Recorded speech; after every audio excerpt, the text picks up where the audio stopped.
segala hajat dan keinginannya Allah ijabah. Allah ijabah.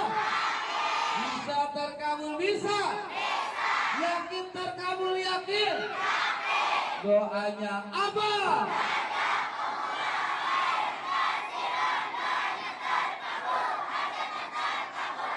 Terkabul, terkabul, terkabul. Doanya apa?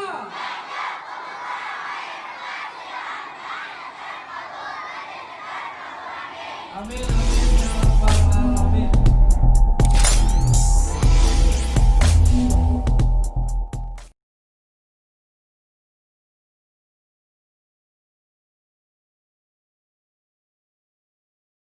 Assalamualaikum warahmatullahi wabarakatuh.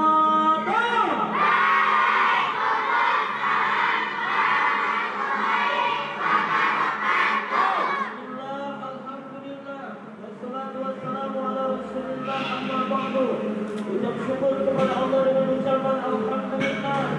Salawat salam kepada baginda Rasulullah sallallahu alaihi wasallam dengan ucapan Allahumma shalli ala sayyidina Muhammad wa ala ali sayyidina Muhammad. Dengan ucapan Bismillahirrahmanirrahim, seraya memohon ampunan pertolongan juga serta rahmatnya Allah Subhanahu wa taala. Niscaya dengan wasilah fadilah barokah, ijabah doa dan aminnya anak-anak yatim, sedekah patungan potong sapi Jumat barokah 14 Agustus 2020. Rasulullah Shallallahu Alaihi Wasallam bersabda, "Aku dan orang yang menanggung anak yatim, kedudukannya di surga seperti ini." Kemudian beliau Shallallahu Alaihi Wasallam mengisyaratkan jari telunjuk dan jari tengah beliau, serta agak merenggangkan keduanya.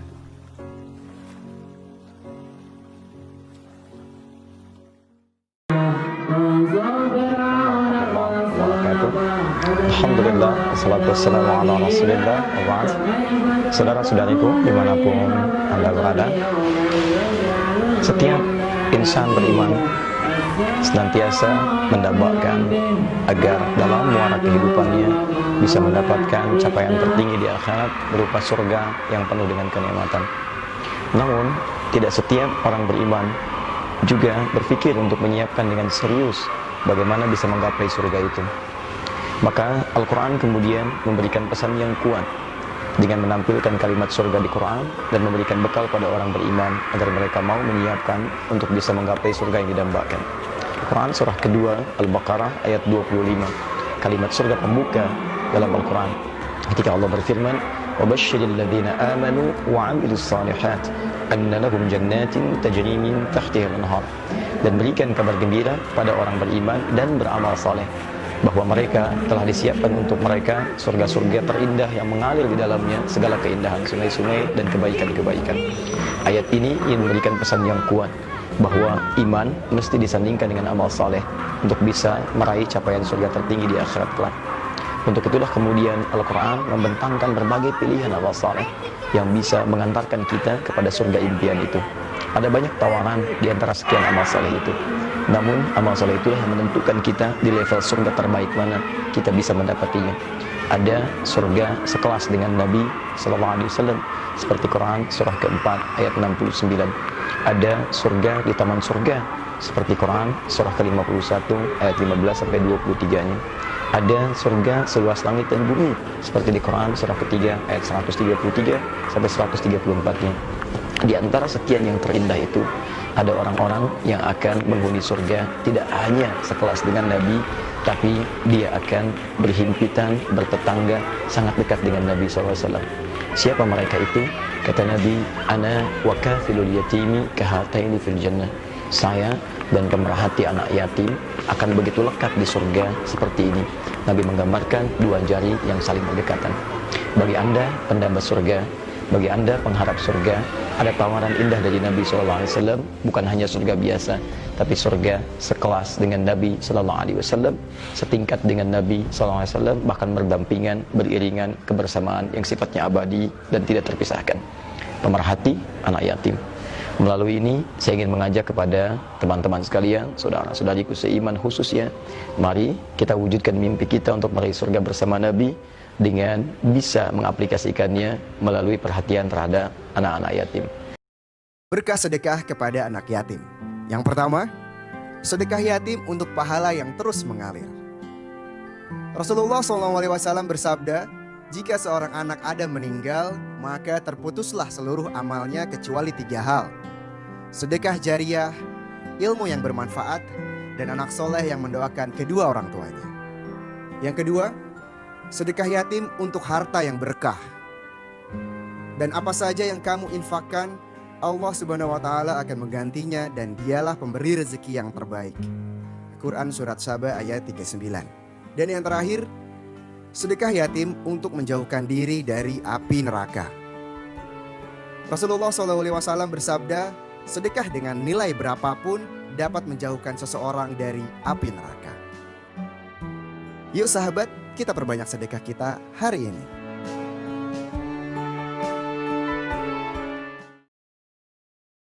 Assalamualaikum warahmatullahi wabarakatuh. Sholat tahajud adalah sholat sunnah yang paling utama, sekaligus sholat sunnah yang paling berat hingga tidak semua muslim bisa mengerjakannya. Sebanding dengan begitu beratnya menjalankan sholat tahajud, Allah menjanjikan 4 hal untuk orang yang rajin mengerjakannya. Janji ini difirmankan dalam Al-Quran yang tidak bisa dibandingkan oleh sholat sunnah apapun. Lantas apa saja 4 hal tersebut?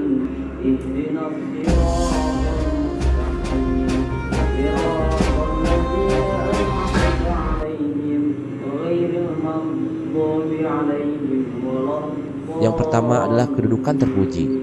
Orang yang rajin sholat tahajud, Allah Subhanahu wa Ta'ala akan menganugerahkan maqam mahmuda, kedudukan terpuji kepadanya.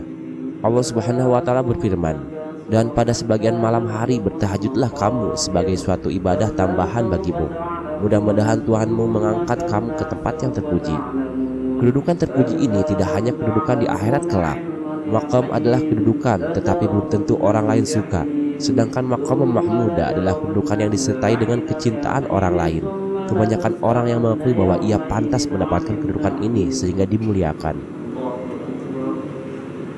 Yang kedua, dimudahkan urusannya.